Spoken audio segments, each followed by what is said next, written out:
long-term relationships are harder, measurably, remarkably harder on female desire than they are on male desire. Let's stop telling women lies about who they are sexually.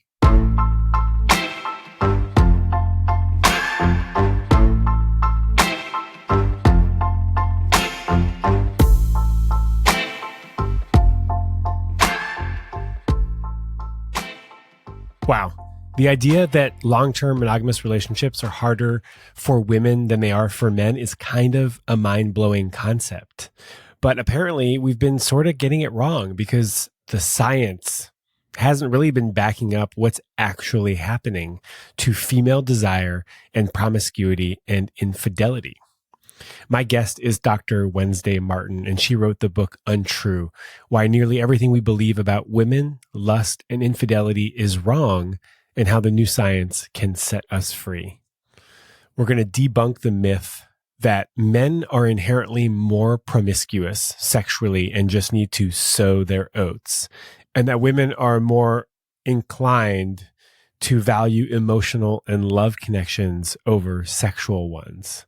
We're also going to talk about what do you do when you no longer have the desire to sleep with your partner and it's only been 2 or 3 years and you don't feel like stepping out of your relationship or opening it up. This is a mind-blowing episode, and I am so grateful that we get to have this discourse and shed more light on female sexuality, promiscuity, and desire. My name is Sean Galanos, and this is The Love Drive.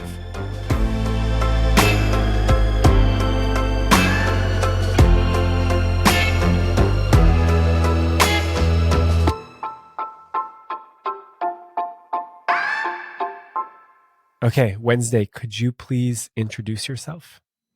Hi, I'm Dr. Wednesday Martin. I'm an author and a cultural critic and a feminist. And my new book is all about female sexuality and female infidelity. It's called Untrue. There could be no more fun or engaging topic than female infidelity and all the things that we've learned about female sexuality that are false. So that's really, the narrow focus of the book is infidelity, and the word untrue is a double entendre, right? We use the term untrue to describe a woman who has committed infidelity or who refuses monogamy. But it's also a deep dive into science about female sexuality that's untrue. And it goes on and on and on. There was so much bad science about female sexuality and so much great emerging science that, like I said, it was an arbitrary endpoint. And the other point is just that every book that involves social science and science is a snapshot of the data at a given moment. I mean, the data have changed since I wrote the book and will continue to change, which is the other really exciting thing here. Since we're talking about perceptions that we've had for a while that aren't necessarily true, there was a study, and I don't remember who conducted it, but that essentially said that men are more likely to engage in or are like hornier, have a higher libido. Women are less likely to cheat. And that was sort of like the de facto study that was unchallenged for like 50 years. Yeah, it was ridiculously unchallenged for over half a century. I think you're referring to Angus Bateman's study on fruit flies, which in 1948, an English geneticist named Angus Bateman decided to have a look at fruit fly rates of reproductive success. And he sort of gave fruit flies some funny genetic markers that would be easy to recognize. And then he had them reproduce. And he said that the result of his study was the discovery that males benefit from mating multiply, from having sex with more than one other fruit fly, and that females only benefit from mating once, and after that, it's of no benefit to them to mate. They do well if they don't mate multiply. And this set in motion an entire idea. Darwin had set the groundwork almost a century earlier by saying that males of most species are like pugnacious and assertive and courageous, and females are sort of passive and choosy and coy when it comes to reproducing and to mating. And so Darwin had set this presumption up. And then Bateman came along with his fruit flies, and people said, well, Darwin said it. And Bateman found that among fruit flies, this is the way it is. So let's just basically generalize this to all species, including human beings, and assume the obvious, which is that men are horn dogs and women are chaste and relatively chaste and choosy and coy. And people said, and naturally that just makes sense because there are so many randy sperm and there's just this one precious egg, and females become pregnant if they're mammals and gestate and lactate. So this is the natural order of things. However, the inconvenient truth, if you will, is that Bateman was wrong. And his study was revisited in 2013 by a biologist named Patricia Goady in her lab at UCLA. She tried to replicate the experiment, and she said, you guys, we've been basing all our assumptions about human male and female sexuality on this study that nobody bothered to try to replicate for over half a decade. And now we see what we have seen that field scientists have observed and people who study human sexuality have observed, which is that females do benefit from mating multiply. Females do mate promiscuously, and women do enjoy sex with more than one partner. Can you believe that it took so long to undo the science about such an obvious untruth about women, that we like sex less and that we're sort of naturally or inherently less promiscuous, if you want to use the term that's used in science, than men? It's astonishing. But yes, we're talking about fruit flies and a study from 1948 upon which we built a world of incorrect assumptions about who men and women are.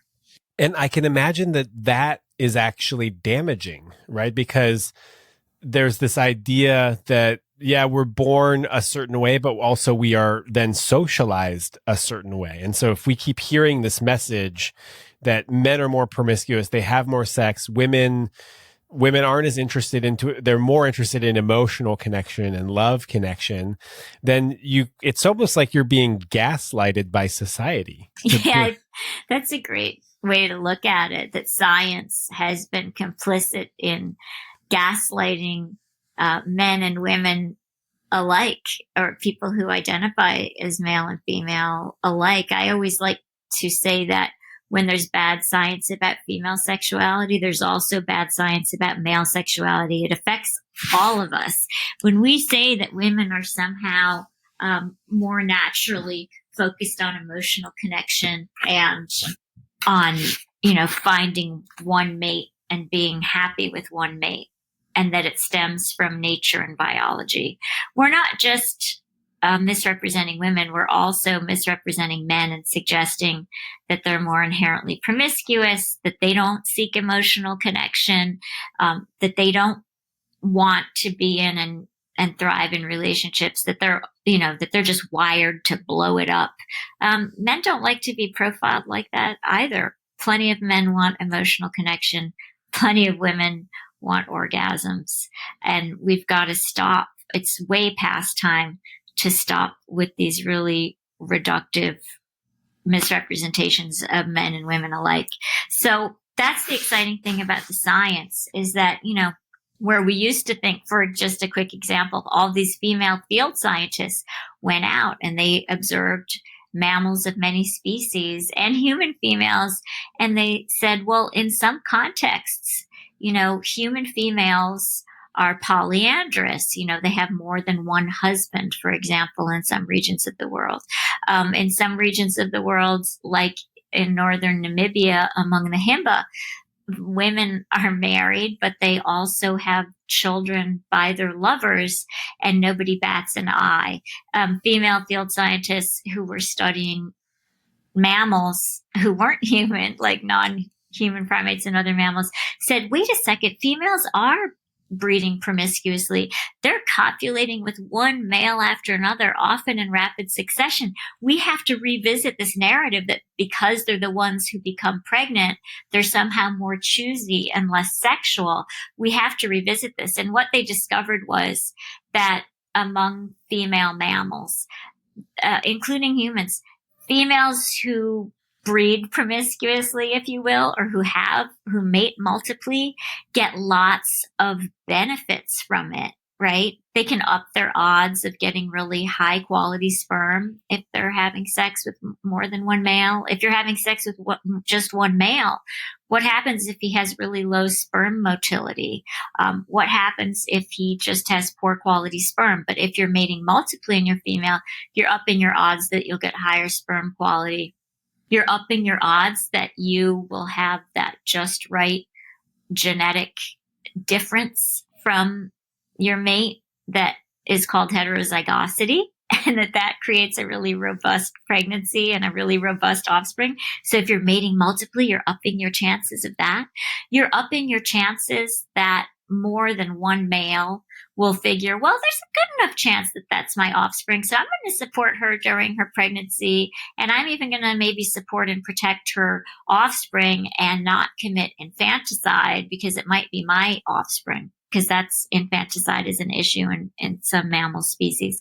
And finally, the promiscuously breeding female, we now know, a lot of evolutionary biologists are telling us, depletes the sperm of multiple males, and the sperm depletion means there's less sperm for her female rivals. So the picture that starts to emerge is that in our evolutionary prehistory, it made a lot of sense for us as females to mate multiply, probably, conferred more benefits to us than it confers to males. Because if you're a male and you're breeding multiply in many species, do you know how hard it is to impregnate a female? It doesn't just happen.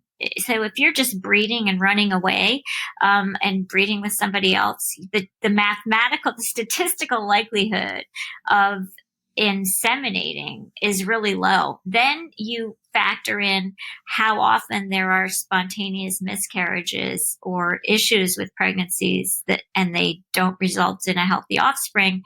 There goes his chance of reproduction is even lower now if he just mates and runs. So there are all these reasons. Plus, it's very costly to produce sperm. So if he's trying to produce sperm for all these different females and mating multiply, it's really, now we understand, it's not necessarily so beneficial for males, including human males, to mate multiply. There are all kinds of issues with it. So this is a huge sea change in the science, and I felt like people really needed to know about it. And that's just one example, right? We have all this evidence now that females benefited from mating multiply in our evolutionary prehistory. That doesn't just go away. Yeah, that goes counter to the thing that we hear that, men just need to sow their oats. Right, exactly. We see what a crappy strategy that is, actually, to just sow your oats. Like I said, what's the chance that you're going to hit ovulation on the nose? And then once you hit ovulation, if you even do, what's the chance that that pregnancy is going to turn into a healthy offspring? And how much does it cost you to keep producing sperm? That stuff is more costly than we imagined.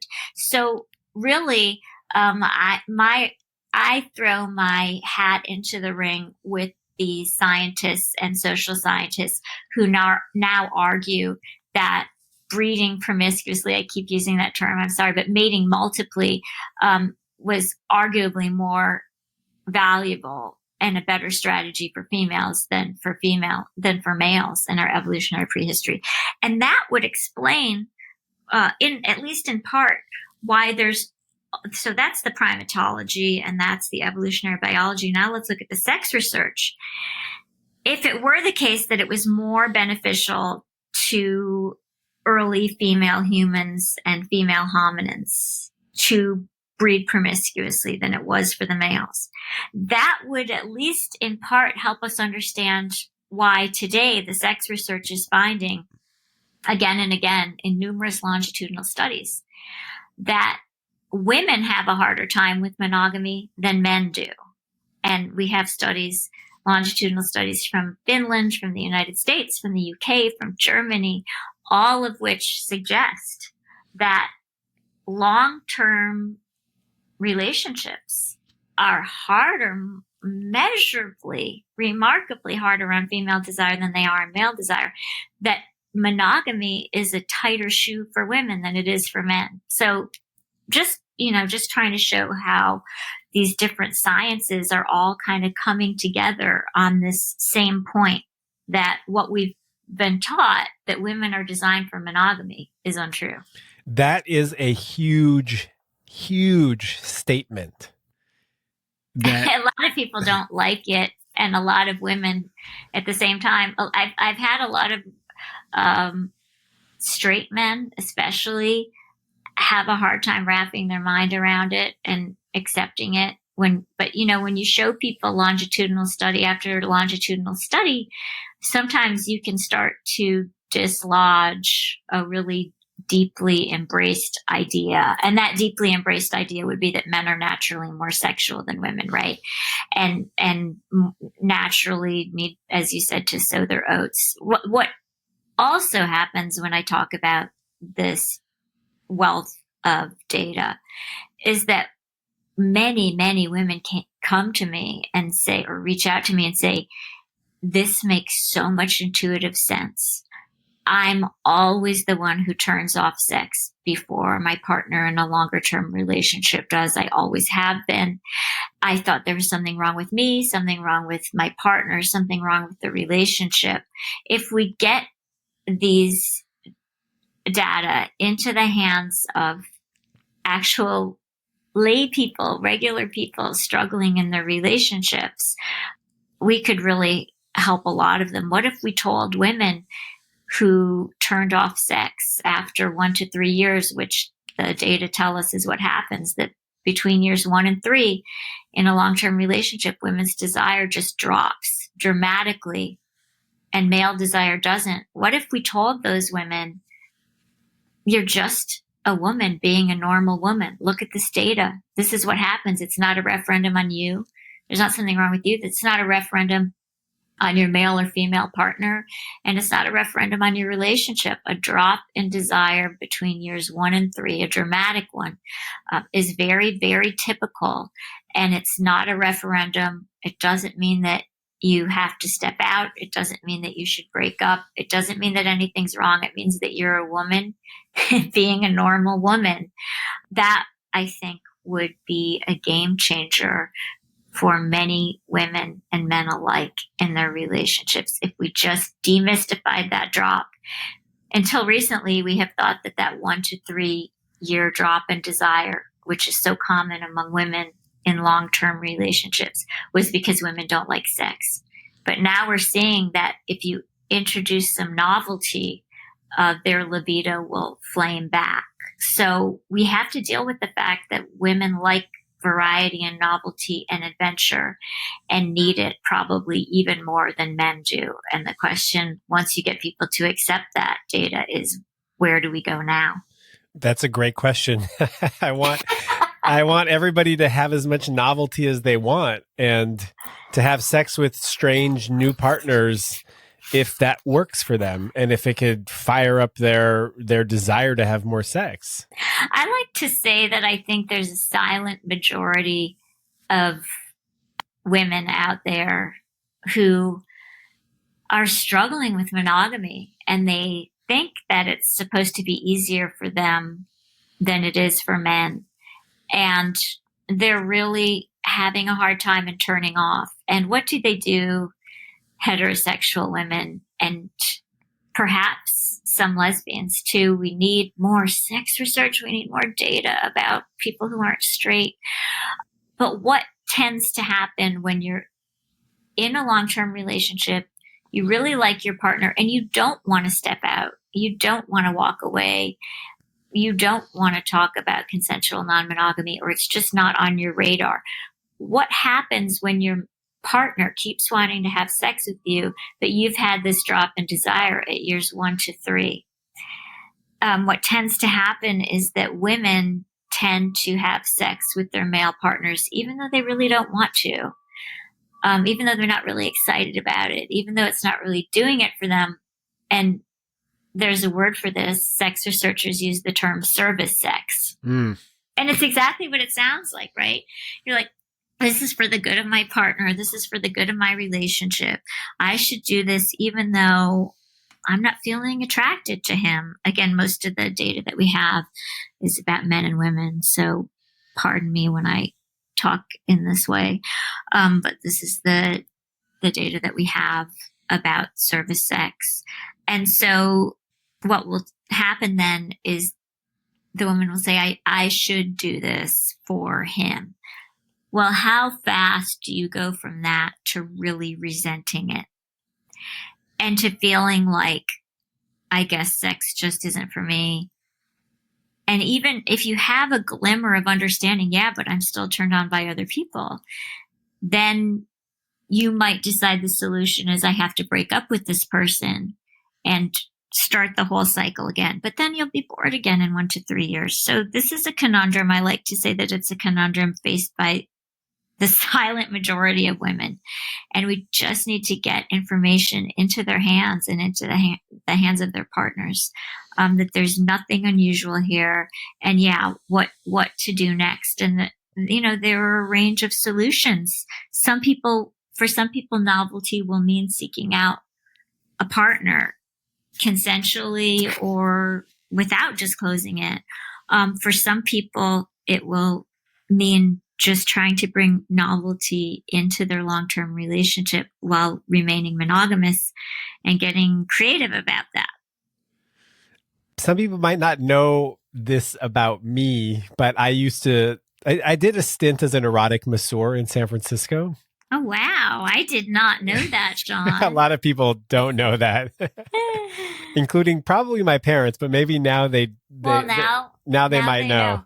Mom, Dad, now you know. Now you know. And I built up quite like a full practice of providing erotic massage to women. I am not the least bit surprised. Because of me, or just because of this? There's a market out there for this. Because women want and need variety and novelty and adventure. And if they can avail themselves of transactional sex, I do not doubt that seems like and is a great solution for many women facing the monogamy conundrum. And most of my clients were in either sexless or unhappy relationships. Aha. And they were saying maybe, and this is what Dr. Alicia Walker, a sex researcher whose work I really love, has found in her studies of women who use Ashley Madison or who go online in other ways to augment the sex that they are having in their marriages but aren't happy with, or sex they're not getting in their marriages, but they're otherwise happy with their marriages. They don't want to end them, and they use infidelity, if we want to call it that, as a workaround strategy. They're telling Dr. Walker, it's not that I don't love my partner or my spouse. I do. I love our life together. I love that we're raising kids together. All these things are good, but my marriage is sexually unsatisfying or sexless. So I have this workaround strategy. So for some women, it might be Ashley Madison.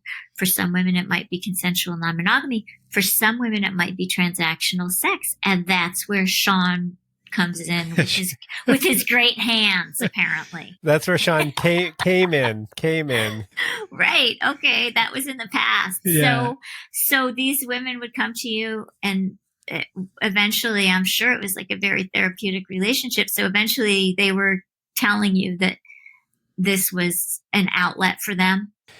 Usually during the intake conversation, they would share, I would ask them why they were interested in this type of sensual massage. And they would share with me like, oh, I've been married forever and we just don't have sex anymore. Right. Because maybe they just said, you know what, I'm not even doing service sex anymore. Like, yeah. I'm done with the service sex and I need a solution. And, I think we need to get that out into mainstream discourse more too.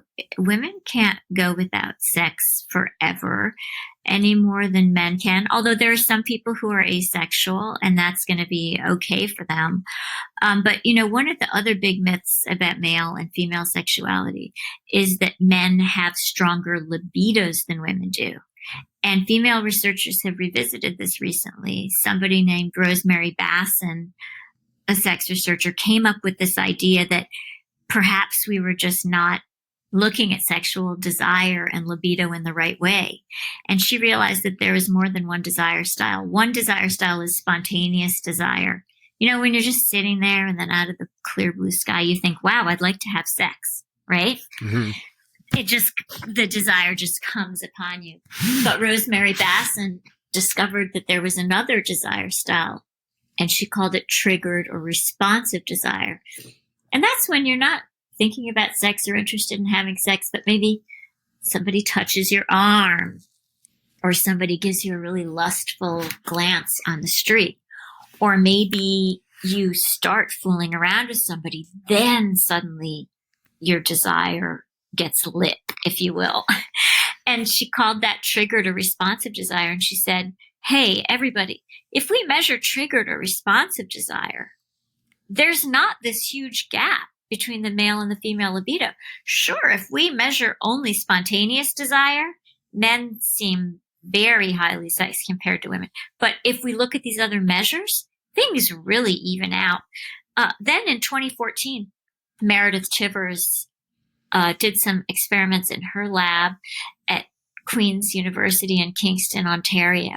And she had men and women alike rate their responses to pornography. And she found that they reported nearly identical levels of arousal. So this very basic foundation in the house of human sexuality, we sort of built the house on this foundation that monogamy is easier for women, but that was built on the assumption that women have lower libidos than men do. So that's been revisited as well. So am I surprised at all that women in sexless or sexually unsatisfying long-term relationships were coming to you? Not a single bit. And I hope that they feel normal. I hope that they get access to the data, which are very reassuring, and say, if you feel like you have a high libido and you're female, chances are you're well within the range of normal. It's funny. I was posting on Instagram about this interview, and someone sent me a message and they said, oh, I'm so glad that you're going to be talking about this because I really feel abnormal. My libido, I've been told that my libido is abnormally high. Oh, I hear that every day. And one of the things that started me on this quest is when I was just poking around a little bit through a network and then through a social scientist who helped me recruit people to interview. What I heard over and over from women was, you don't want to talk to me. I have a really high libido. Monogamy is really hard for me. Okay. Now that was not a random or representative sample, but come on, when 50 women tell you that they're really unusual, you start to realize you might think you're unusual, but I'm hearing an awful lot about this. So let's reconsider what is weird or unusual or, off the charts. We may well find that it's well within the range of normal. I think Rosemary Basson and Meredith Chivers and some other female sex researchers have helped us in really big ways to reframe the range of normal for the female libido. I mean, it's really hard for women to buck the sense that there's something wrong with them sexually. I'm happy to be part of the movement to help women who think that they're too highly sexed or that it's really weird that they struggle with monogamy understand they're just normal women being normal women. Monogamy is really, really hard for women. In the aggregate, monogamy is harder for women than it is for men. We see it again and again and again in the data. Let's stop telling women lies about who they are sexually. You wrote, part of female sexuality, part of its legacy and its present and its future is that it is assertive, pleasure-centered, and selfish. Yes, none of us would be here if early human females and female hominins hadn't been really canny social and sexual strategists driven by pleasure.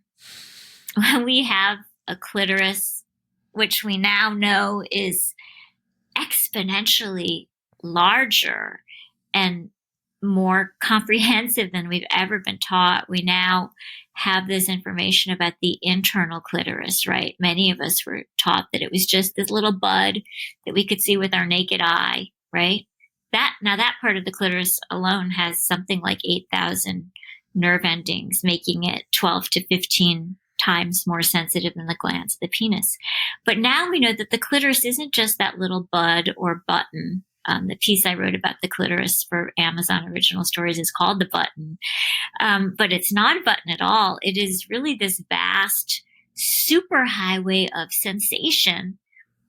And I believe what evolutionary biologists and sex researchers say. I align myself with those who say that we evolved the clitoris, which is pretty much solely for sexual pleasure, so that we would seek it out and so that we would seek out the ultimate reward of a multiple orgasm by mating multiply, likely in rapid succession with multiple males to get ourselves to the point of orgasm.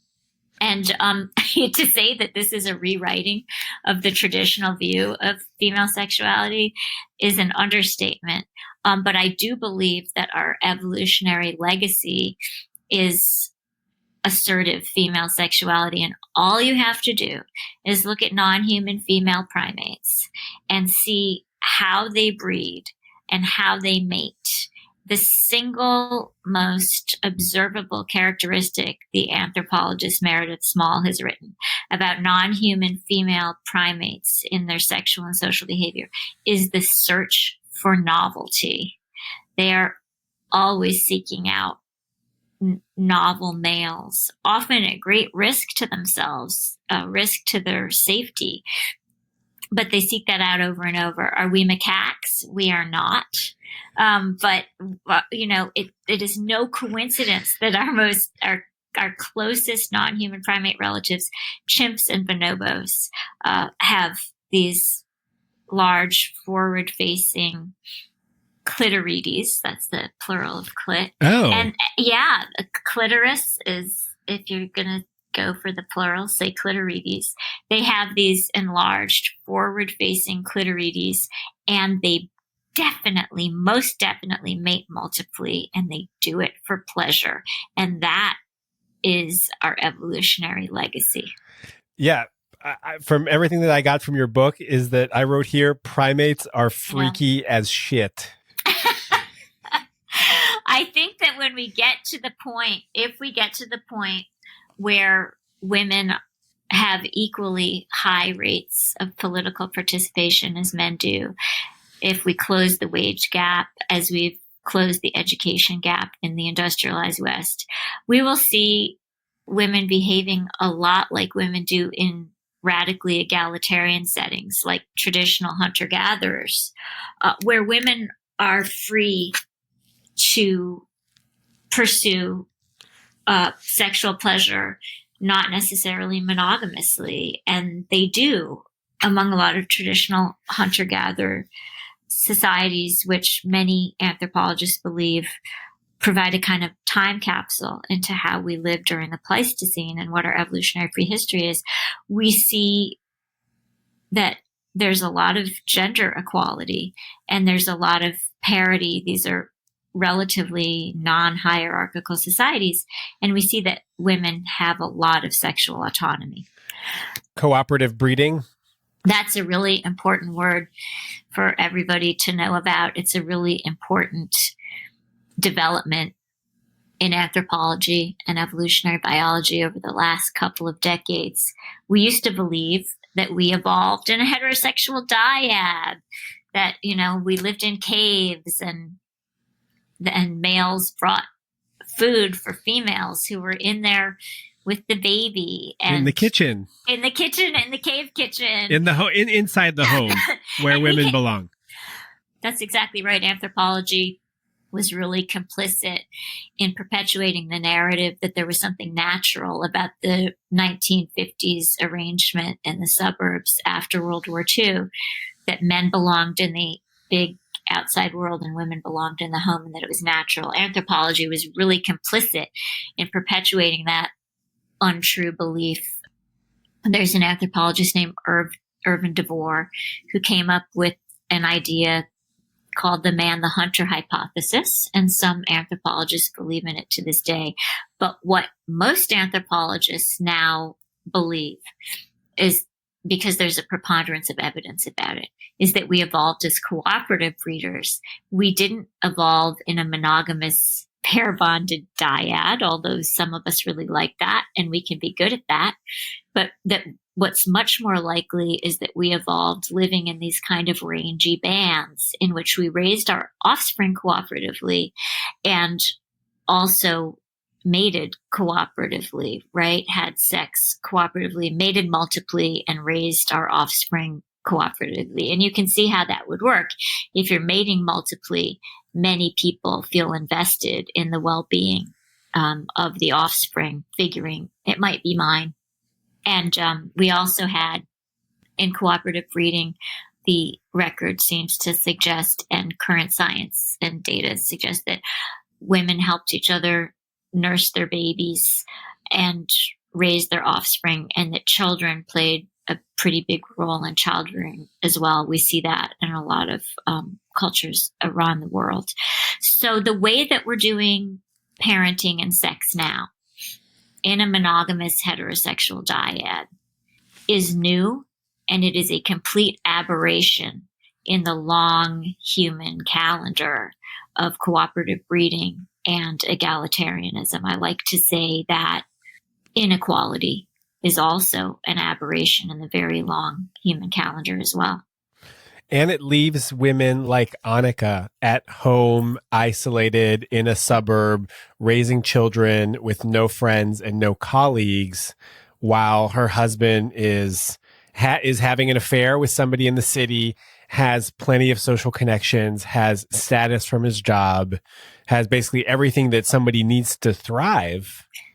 And this is such a typical situation that we start to think this must be the way that it's always been. So you're referring to a woman I call Annika in my book Untrue, which has some case studies about women and how they're doing their sex lives and how they're seeking and finding or not finding sexual satisfaction within monogamy. And I interviewed 30 women, many of whom had stepped out on the DL, but others of whom had been openly non-monogamous. And Annika was one of the people who had, for a time, had a strategy of what she described as sneaking around, right? We would call it undisclosed non-monogamy.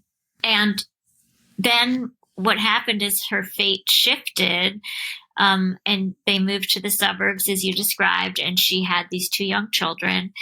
And she was isolated, as you said. She didn't live near her kin anymore. She was isolated from her social support network of girlfriends. And now her husband could do what he wanted. And it turned out, people who read my book will see just how surprising it was to Annika when she figured out what was going on. I'll leave it to people to read. But you're so right. Annika's fate is really typical. What we do now that we've fetishized the heterosexual monogamous pair bond, we have made women's lives incredibly difficult. We have made childrearing incredibly difficult. And we have made it really difficult for women to have sexual autonomy because they're isolated from their kin, which is their natural power base. They don't have a lot of social support. The amazing thing to me is that women still, in these straitened circumstances, manage to exercise sexual autonomy. So a lot of women, in spite of not having a lot of kin support and not having an income, are still committing infidelity. And one of the reasons I focus on female infidelity is I think that it is our tolerance of it and the way we respond to it is the best metric we have for how we really feel about gender parity, right? We're perfectly willing to give lip service to the idea that a woman should be president or can be president unless it's Hillary Clinton. People had a really hard time with that. We're perfectly willing to give lip service to the idea that women should get paid what men get paid. But then when we have a woman who is not being monogamous, that's when people say, oh, wait, hold on a second now. That's not right. That's not good. So you will see that in societies where women have high rates of political participation and high rates of labor force participation, there's a pretty high tolerance for female infidelity versus the United States, where women who commit infidelity are at really high risk of domestic violence and even lethal violence of being killed. We know that many mass shootings, the ones that aren't school mass shootings, tend to involve men whose wives or female partners have exercised autonomy of some sort, including leaving them. So it's really dangerous for many women in the United States to exercise that kind of sexual autonomy. We continue to do it anyway. And I get the impression that if we lived in a more egalitarian society, there would be more, what's the word? Not leniency, but it would be more accepted. Exactly. I mean, I like to say that it's really hard to raise your hand or to control a woman who's providing for you and the band. So in our evolutionary prehistory, 95% of which we lived as egalitarian hunter-gatherers, women were providing something like 80% of the calories for the band. You liked meat that men brought in once in a while, but sometimes women helped with the hunt. But in addition, much of the time between those episodic times when men were providing meat, women were providing the sustenance, the shaw roots, the tubers, the nuts. That's a lot of protein. That's a lot of food that everybody needed, and women were providing it. That gave them a lot of power. That gave them a lot of clout, including the power and clout to have sex as they saw fit. Now, when we read about, for example, the Kung of Botswana, who an anthropologist named Marjorie Shostak studied in great depth, and she wrote this great book called Nisa, The Life of a Kung Woman, about the sex life of this female hunter-gatherer. What she found is, and she made the argument that, Nisa's life was very typical in many ways of what the lives of women were in our evolutionary prehistory. She found that, Kung women had remarkable autonomy compared to American women, and that they were pretty much free to go off and consort with their lovers in the bush or, in their dwellings at night. And they had to have a veil of secrecy, if you will. And their husbands and male partners didn't love it. But hey, try to beat up a woman who's living around all her kin. Try to control a woman who has political and social clout because she's feeding everybody. Try to do that and see how it goes for you. It doesn't go very well. The anthropologist Sarah Hrdy has observed that Nisa, and like many contemporary hunter-gatherers, has the freedom to vote with her feet. If she doesn't like what's going on, she can get up and go live in another band. She can go live with her kin elsewhere. Or if she lives with her kin, she just gets up and walks over to her family compound. So we like to say that women in the United States today are, incredibly empowered and liberated, and our lives are great. Not if you look at the worldwide ethnographic data. We don't have high rates of meaningful labor force and political participation. Our rates on those metrics are pathetic if we look at it in worldwide context. We're basically, 100th of 200 countries ranked on those metrics of meaningful labor force and meaningful political participation, which is even more shameful when you consider how rich we are as a nation, right? Among the richest three in the world. So whenever people try to say that women have it great in the United States, the worldwide ethnographic data and a look at our hunter-gatherer sisters and what our evolutionary prehistory likely was tell a very different story, and that we used to be far more empowered in our sexual autonomy than we are today. And in other forms, and that, as we said, that was sort of a roundabout way of saying women's sexual autonomy is linked to their economic and political autonomy. And we are not there in the United States yet. Yeah. And it sounds like it would be really hard to leave a situation where you are caring for your children full time. You've been out of the workforce for years and you're married to somebody who doesn't want you to leave. Yeah, and this was exactly the position Annika found herself in. And I actually wrote about this in my previous book, Primates of Park Avenue.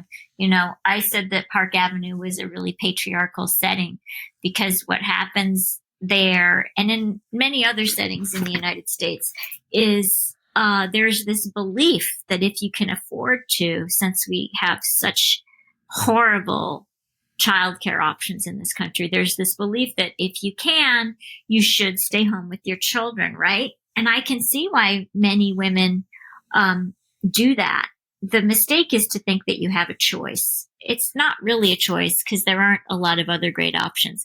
So what tends to happen is women tend, even though, you know, many women are in the workforce, we still tend to think to this day of women as the primary caregivers of children, that if they can afford to stay home with them, they will. And then what happens? Then it's not just you who's economically dependent, if you're heterosexual, on your partner. You have economically dependent offspring as well. Now, factor in that we tend to live neolocally in the United States. That is, after we marry, we tend to live apart from our parents, our family of origin. Now, our parents might drive us crazy, but if you're female, your family, your kin is your power base. It always has been, and it remains that across the world. So we take women away from their natural power base, which is their kin. We take them out of the labor force, right? Because there's no good on-site daycare in most instances. You know, then we give them dependent offspring. Are you kidding? Do you really think these women have any form of autonomy, let alone sexual autonomy? They don't. And the stakes will be very, very high if they get caught trying to exercise sexual autonomy. Fortunately, many women will not be beaten for it or shot and killed for it, but which happens far, far too often in the United States. But they could be divorced for it and just lose everything economically, right? Think how much easier it is for the heterosexual man who's out there in the workforce, meeting people every day, making all the money while they have children who are too young to be in school full time. There will be very few consequences, except that his wife will be mad at him and people might scorn him.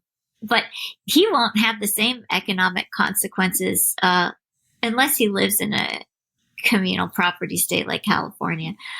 But you know, the consequences will be much less dire for him. He can consider this. This starts to seem like a not terrible idea, depending on how he feels about monogamy. It starts to seem like a risk worth taking if you don't have financial skin in the game, if you're the one earning all the money. Meanwhile, for an economically dependent heterosexual woman, it could be a catastrophe for her to exercise sexual autonomy. So there's a really big gulf in experience right there, a very big gulf in gendered experience about sexual autonomy. People don't really want to look at it or acknowledge that it's there, but it's glaring. And now we are looking at it, which is amazing. And it also appears to me, and it seems like polyamorous and experts who work with them are tending to agree that polyamorous relationships are most often driven by women. Yeah, isn't that going to come as a surprise to a lot of people, but not to experts and not to poly people themselves. I mean, of course, there are many polyamorous arrangements out there that men initiated. But what experts told me, including my friend Misha Lin, who is the co-founder and past president of Open Love New York, or Dr. David Lay, a psychologist who has studied consensually non-monogamous relationships, mostly among heterosexuals. They say that many times, the people coming in to therapy to say, I need a change, I need us to open things up, are female. There's a joke among swingers that men might initiate it, but that when they get their heterosexual female partners into swinging, there's a saying, it's hard to get the genie to go back into her bottle, because women just really take to it. We need more data and more numbers and more studies. But what we know is that it is very hard to get into these subcultures for good reason. They're very protective of their privacy because they've been so stigmatized. But I think many people would be surprised, people who have heard the bad science and who have been basically conditioned to believe that men are the players and men are the ones who want variety and novelty and adventure and need it, would be surprised at just how many women are the ones asking to open up their relationships, asking to alter their arrangement, needing it. A lot of women finally get to the point where they say, I can't do this anymore and I don't want a divorce, but this isn't working for me sexually. Let's change it up. So that's a really interesting thing that I discovered when I was writing Untrue, that this whole idea that women evolved for variety and novelty and sexual adventure, and I believe need it even more than men do in the aggregate, gets played out in our everyday lives still. It's interesting because I've sort of always known that like male libido declines over time. Mm-hmm. So, and that female libido kind of climbs, right? That's that whole thing of women are in their prime sort of later in life and men sort of are in their prime at like, in their early 20s. So why are we surprised? I don't know. I mean, I think, again, back to bad science. Science is so persuasive, but it's so subject to cultural mediation and influence. But we have to remember, we just tend to believe what scientists and social scientists tell us. And so we're surprised again and again, basically because this foundation got built in the mid-19th century, and we've been building a house on this foundation ever since. There's contradictory data about when men versus women reach their sexual peak, if we're even going to say that such a thing exists. But I am familiar with some of the studies that you're referring to here. Another really interesting thing I think that has emerged lately, and therapists talk about it in terms of there's a lot of anecdotal information about it, but that there's this phenomenon of women, once they get older and their children are fledged, deciding, oh, guess what? I don't want to be with a man anymore. Dr. Lisa Diamond has written about this idea of sexual fluidity. For a long time, she believed that women were somehow more sexually fluid than men, right? That we all have an orientation. That's a real thing. But there's this other factor in some of our sexuality called fluidity, in which our orientation doesn't provide the last word on who we're attracted to. So she was seeing this a lot in women. Now we know that men, free of constraint, if they're younger and they haven't been submerged in the ideology about machismo, men will tend to be sexually fluid too. But initially, she was looking at the phenomenon among women. I interviewed many, many women. I wrote a piece about it for The Observer a while back called Gay Until Labor Day, about women in the Hamptons whose children had fledged. They were out alone in the Hamptons all summer, only seeing their husbands on the weekends when their husbands came out, and they were having affairs with their female trainers. And these are women who were established and in assumed heterosexual marriages for long periods of time.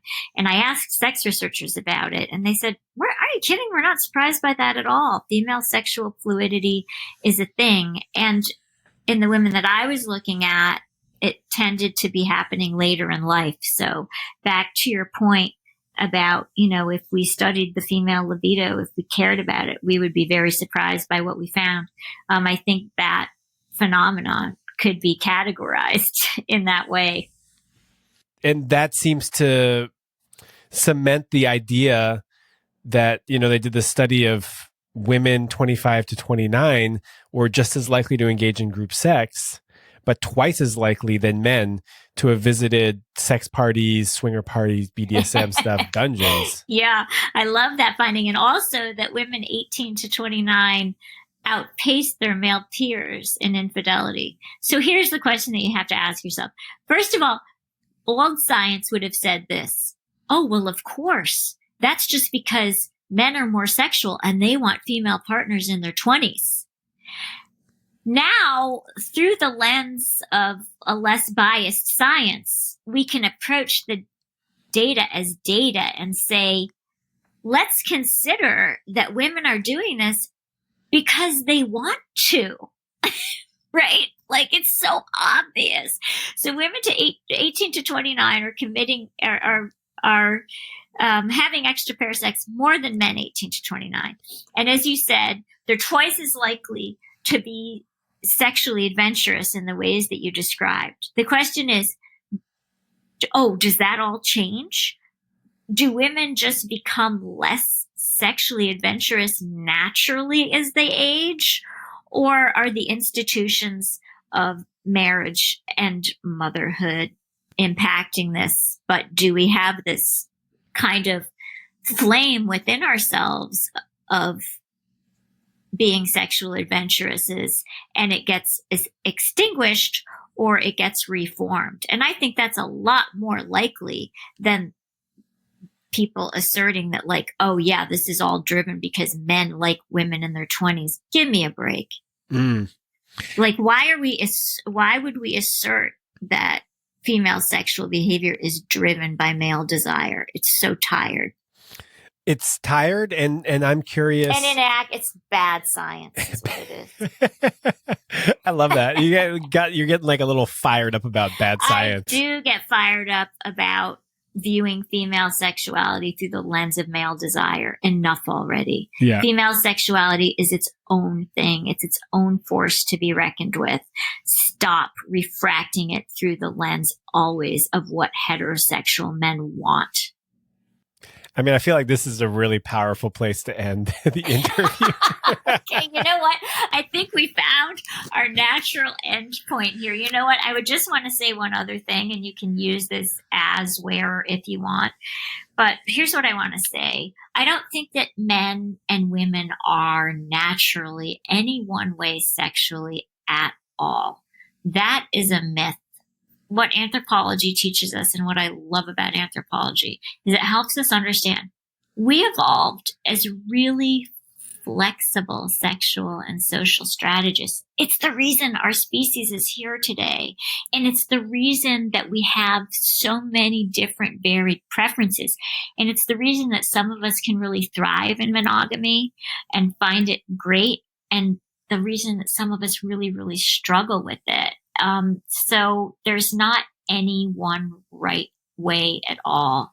It's just that what we know from science is that being sexually excited by the same person over and over and over for years and decades at a time, as we would be required to with lifelong technical monogamy, doesn't conform to any known scientific model we have about how we habituate to a stimulus over time or become desensitized to excitement over time. So, those are sort of the conceptual points around which women will have to make their own decisions about what works for them, what is safe for them to ask for, because as we discussed, for some women, it will literally be unsafe to ask for anything other than monogamy. Other women are going to be privileged enough that they get to act on their evolved appetites for adventure and variety and novelty. But putting women in a cage and locking the key by saying that women are more naturally monogamous, that's an idea whose time has come. Good riddance.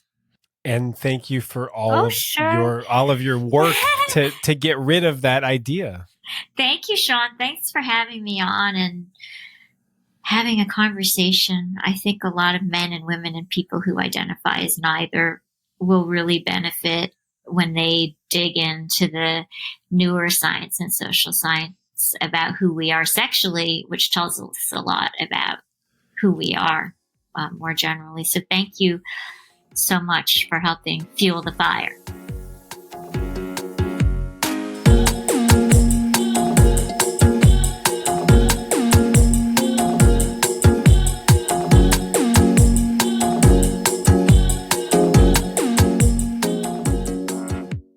Hey, lovebirds, thank you so much for spending another hour with me today. Your continued support means a lot to me. It really does. So thanks.